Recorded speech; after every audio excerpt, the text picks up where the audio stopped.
Olá, você que acompanha o site Notícias Agrícolas, continuamos com as nossas informações ao longo desse dia 7, agora para falar sobre mercado de algodão. Mercado de algodão, a gente vai ter aqui como um parâmetro um relatório que o IMEA, né, apresentou no dia 4. Né? O que esse relatório diz, pessoal? Diz que tivemos um aumento de área, tivemos um aumento ali na produção de caroço, de pluma para essas áreas do Mato Grosso. No entanto, tivemos também um aumento para custos de produção. Enfim, assuntos para a gente comentar aqui com o Peri Passotti. Pedro, Peri, seja bem-vindo ao Notícias Agrícolas. Oi, Eric, obrigado pelo convite. Sempre um prazer começar a semana com vocês. Bom, Peri, a gente vinha comentando, né, sobre essa expectativa. Aumento de área a gente já sabia, né, que já estava definido, né, desde lá de quando houve o plantio. Agora, a questão de aumento de produção, a gente começa a ter esses números agora. A gente está em colheita agora, e quando a gente olha para o Mato Grosso, né, que é nosso principal produtor, a gente vê essa expansão acontecendo. É um, é um ponto positivo. Diante aqui, ó, de custos de produção, considerando aqui um custo operacional, pessoal, em torno de R$ 15.400 por hectare e um custo total em torno de R$ 18.500 por hectare. Ou seja, temos uma balança a ser considerada. Peri, qual que é a sua opinião sobre esse assunto? Pois é, isso na faculdade, eu tive um professor espetacular, chama-se Alexandre Mendonça de Barros. Se um dia você tiver o privilégio de ter o professor Alexandre fazendo uma palestra perto de você, corre, que vale a pena. E eu tive esse privilégio durante 6 meses. E uma das teorias que ele colocava, uma teoria dos Estados Unidos dos anos 90, falava da teoria da treadmill. O treadmill é aquela máquina esteira rolante que você tem na academia. Você corre e não sai do lugar. Então ele dizia que os preços das commodities, eles tinham uma tendência de queda ao longo dos anos, os custos tinham uma tendência de subir, e que a única saída para o produtor era aumentar a sua produtividade. Quando? Sempre, para sempre, para o resto da vida. Então, toda vez que um produtor me liga e fala, poxa, Peri, a gente começou, o rendimento, por exemplo, entre pluma e algodão de caroço e pluma era de 37%, às vezes 38%, a gente está em 41%. Nossa produtividade mais que dobrou, e ainda assim, parece que os custos aumentam junto e a gente não tem respiro. E é isso mesmo, a agricultura é isso, a gente tem que continuar correndo. Pontualmente, explode um preço de combustível, explode um preço de fertilizante, mas isso se corrige no próximo ano e as coisas voltam para o mesmo lugar. Mas do ponto de vista estratégico, não tem outra saída e os produtores de algodão sabem bem disso, porque para mim são os produtores que mais investem em tecnologia. Não por acaso, o agro no Brasil é o setor que mais investe em tecnologia junto com aviação e petróleo. E não por acaso somos um setor dominante com tecnologia exportada e reconhecido mundialmente, Eric. Então não tem muita saída, vai continuar subindo ao longo do tempo. Esse relatório desanima, a gente não queria que fosse assim, mas a resposta é produtividade e tecnologia. Agora, olhando para a safra que vem, considerando aqui que a gente tem uma arroba, né, em média ali a R$ 130, uma média geral, está mais ou menos nessa base. A gente vem de uma perspectiva de aumento de área. De alguma forma, esses preços atuais podem espantar um pouquinho os produtores, ainda mais que outro ponto que a gente vinha conversando é o tecido sintético, né, ganhando aí algum peso no mercado. Pode pesar alguma coisa na decisão da área para a safra que vem? Perfeito, Erickson. Isso que você levantou foram os pontos principais de uma apresentação que uma pessoa que é extremamente respeitada no mundo do algodão, chama-se Johnny Cossier. Ele tem mais de 40 anos como chefe global da Dreyfus, que é a maior trading de algodão do mundo. Então, quando o Joe fala, as pessoas param para escutar e anotam. E ele colocou exatamente esses pontos. Ele dizia: olha, nos últimos 7 anos, a produção dos Estados Unidos reduziu, a produção de Brasil e Austrália aumentou, e o Brasil mais do que suplantou e ganhou os mercados. E hoje, nos principais mercados, nos 8 principais mercados consumidores de algodão do mundo, o Brasil tem um share maior que o dos Estados Unidos. Mas eles perguntavam assim: e se os Estados Unidos voltarem a plantar e colher a mesma produção que eles colheram no passado, né? Há 7 anos, 5 anos, o que que acontece se a gente não dá ao mercado com mais 10%? Então a gente já está em preços relativamente baixos. Se a gente tiver uma volta da produção dos Estados Unidos, o que que vai acontecer? E ele fez uma chamada para que tanto o Brasil quanto os Estados Unidos quanto a Austrália, pelo menos esses 3 países, se engajassem em uma missão de publicidade e comunicação para recuperar o market share perdido para as sintéticas. E existe um argumento muito simples para isso, que vem ganhando cada vez mais voz, mas que ainda é muito pouco falado, que são os microplásticos. Então, quando se pensa em plástico, você pensa em garrafa d'água, você pensa em embalagem plástica.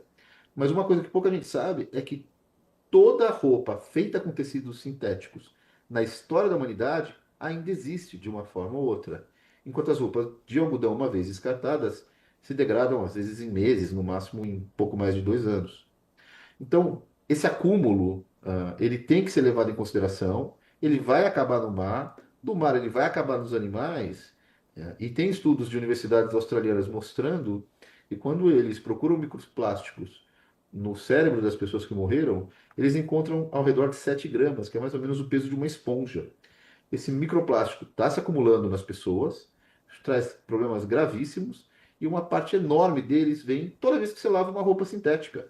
E essa água da máquina de lavar leva os resíduos de microplásticos para o meio ambiente. Não tem solução, não tem como ser. Então, o que o Diogo propõe é isso, que a gente consiga nos organizar como a indústria de sintéticos se organizou, explique os malefícios que existem e, através de regulação e principalmente marca, consiga retomar esse market share. E aí a gente consegue acomodar esse crescimento de produção mundial e consegue fazer com que nós tenhamos preços mais justos e sustentáveis, não só para o Brasil, não só para os produtores, mas para toda a cadeia de algodão. Pessoal, falando nessa condição dos microplásticos, né, isso tem afetado tanto a saúde que as universidades ao redor do mundo estão estudando a fundo essa questão, tá? E está afetando as pessoas. Isso já é praticamente comprovado o quanto esses microplásticos podem afetar a nossa saúde. Então é um ponto muito importante. E o Alexandre Mendonça de Barros, né, que o Peri comentou na resposta anterior, ele foi um grande mestre que semanalmente passava aqui no Notícias Agrícolas. A gente sempre teve o prazer de receber o professor aqui, sempre com muitos ensinamentos. Bom, vamos continuar aqui na nossa pegada, olhando para o mercado agora internacional, né? E comentando aqui, hoje, mais um dia de queda, né? Repercussão negativa para o mercado internacional. O que temos aí no mercado internacional que está trazendo preços negativos, Peri?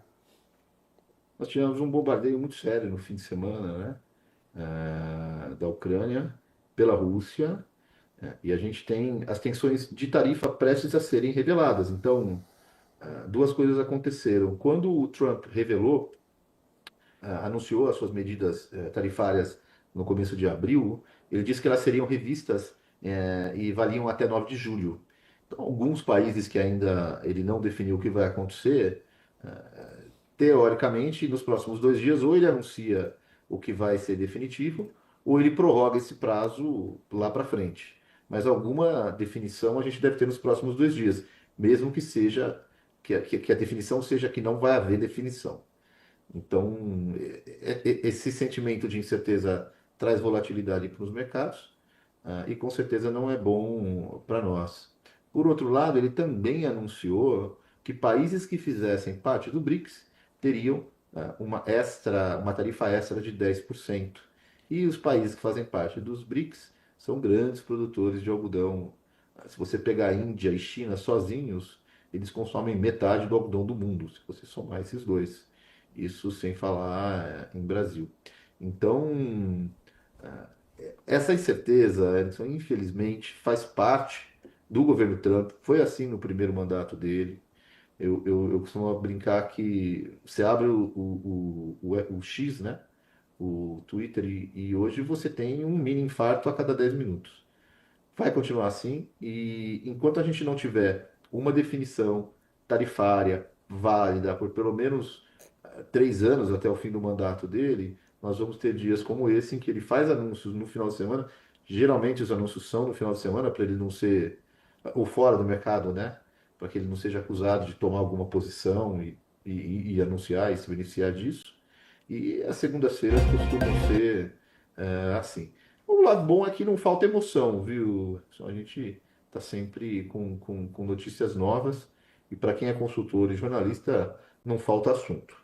O lado Tan- ruim é que a volatilidade é grande, a gente tem disso assim. Tanto não falta assunto que você comentando aí que ele pegou no pé dos BRICS.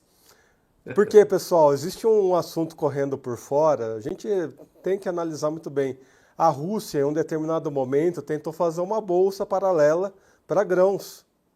Tentou encabeçar essa ideia, está correndo no ar. Imagina se a gente tem uma bolsa paralela para softs. O que Pois é, aconteceria? exato, e tem as moedas também, né? Ele tem essa fixação com o dólar como padrão dos Estados Unidos.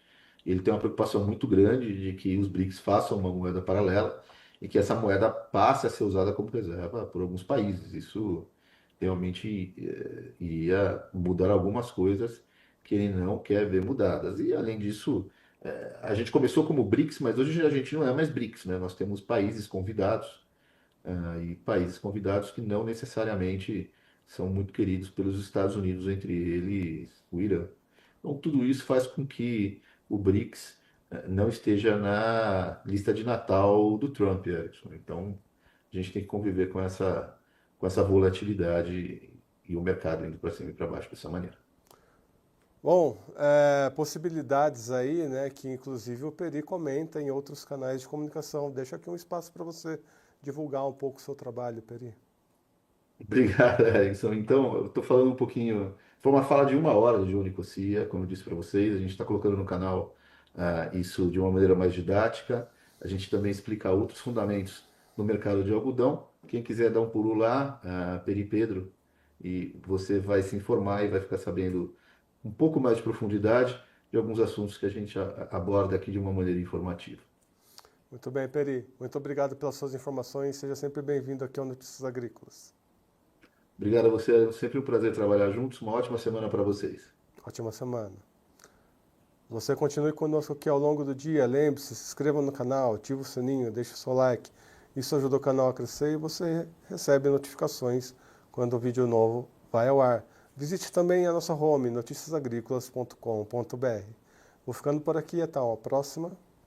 Um abraço.